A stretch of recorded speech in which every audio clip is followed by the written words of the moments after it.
so Oh, I'm sorry. give him a chance to answer. All right, sorry. Sure. This is the real last question.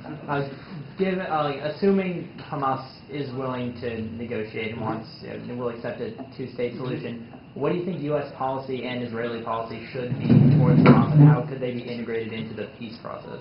Yeah. Everybody hear the question? How could Hamas be integrated into the peace process if, in fact, they would accept a two-state solution? The outline for an Israeli-Palestinian peace has existed for some time. All the sides know it. In 2002, the Arab League put forward a position that's accepted by all the Palestinian groups, including Hamas. Return of Arab land, which means the Golan Heights, going back to Syria, Sheba Farms going back to Lebanon, all of it. Israel returns to the 1967 Green Line border. The West Bank and Gaza form a viable Palestinian state with Jerusalem, East Jerusalem, its capital. For refugees, Palestinians who live in Lebanon, Syria, wherever in the world, are free to return to Gaza and Lebanon, Gaza and the West Bank.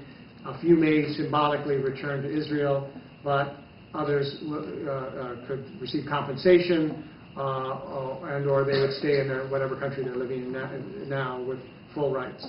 All of those basic parameters are there for anybody who cares to look at the record. If Israel accepted that, Hamas would, I'm absolutely sure, accept it, and they may or may not, quote unquote, recognize Israel as a party, but the Palestinian Authority of which they are part would. Follow the distinction? And in any case, they would cease all military actions, any suicide bombings, firing of mortars, rockets, etc., etc.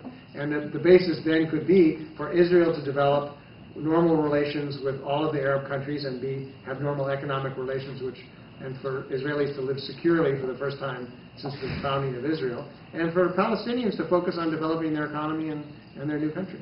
And so you believe Hamas would go along if currently Israel and Fatah were to reach a deal, Hamas would go along if it was within those parameters? Well, that's... Or would they try, or is that... That's trickier because they have a legitimate right to be part of the negotiations, and if they're not, they're going to be really pissed. And they're already trying to disrupt the negotiations now by firing rockets into Israel.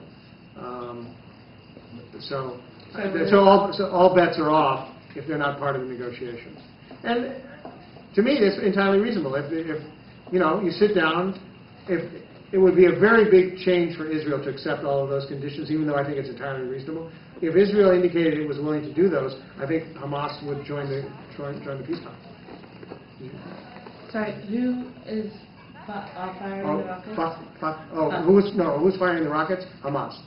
Since the peace talks resumed, a couple weeks ago, Hamas has made its displeasure known by firing. It had not fired any rockets or sent any. First of all, it sent no suicide bombers into Israel since 2005, and it had stopped shelling Israel since the end of the invasion of Gaza, which was last year. So for about a year and a half.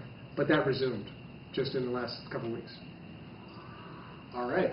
Well, I think Todd has an announcement before we... Yeah, I just wanted to say, so thanks everybody for coming out, and thank Reese especially for being here and talking to us, and Danny for setting up this event. I also want to just clarify something, because I have two different roles here tonight. As Danny said, I'm actually a member of the sponsoring organization, Stanford Says No to War. I'm the faculty advisor for that group. I've been involved with it for a long time. I'm also the resident fellow of Arroyo here, which gave us access to the space here, so I'm not host. But what I want to be clear about is that I want to promote discussions on this topic and on peace and justice issues from all points of view in the spaces that I have access to. So any group that comes to me and wants to have an event here, use this space or use our dorm, I will be happy to host it. So I welcome, it could be conservative groups or groups that support Obama's policies or the Tea Party or whatever. I don't want